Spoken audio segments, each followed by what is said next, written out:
Hi అందరు ఎట్లున్నారు? మంచిగున్నారా? Welcome to two streets kitchen. So ఈరోజు మన recipe Telangana special chicken gravy curry అనమాట. ఎట్లా చేయాలనో చూద్దాం. దీనికోసం కావాల్సిన ఇంగ్రీడియంట్స్ ముందుగా ఎల్లిపాయ ఉల్లిగడ్డ పేస్ట్ చేసి పెట్టుకోవాలి. నెక్స్ట్ ఇట్లా దంచుకుంటే మంచి టేస్ట్ ఉంటుంది. తర్వాత చికెన్లో 1 స్పూన్ ధనియాల పొడి, 1/2 టీ స్పూన్ ఎల్లిపాయ అల్లం పేస్ట్ పసుపు వేసి మంచిగా కలుపుకోవాలి. తర్వాత ఒక బౌల్ పెట్టుకొని దాంట్లో 5-6 స్పూన్ల ఆయిల్ వేసుకోవాలి.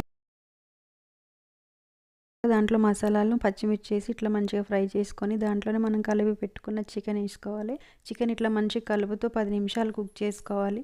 కుక్ చేసినాక మనం ముందుగానే ఎల్లిపాయ పేస్ట్ అల్లం కొద్దిగా వేసుకున్నాం కాబట్టి ఇప్పుడు మళ్ళీ ఇంకో స్పూన్ వేసుకోవాలి. అట్లనే 2 చెంచాల కారం వేస్తున్నా.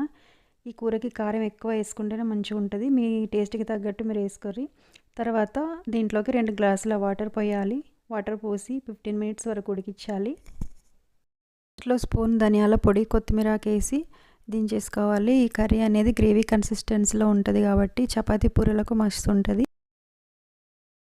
మీకు ఈ రెసిపీ నచ్చినట్లయితే లైక్ చేయండి. అట్లే నా ఛానల్ ఇప్పటివరకు ఎవరు సబ్స్క్రైబ్ చేయలేదు, సబ్స్క్రైబ్ చేయండి. Thank you.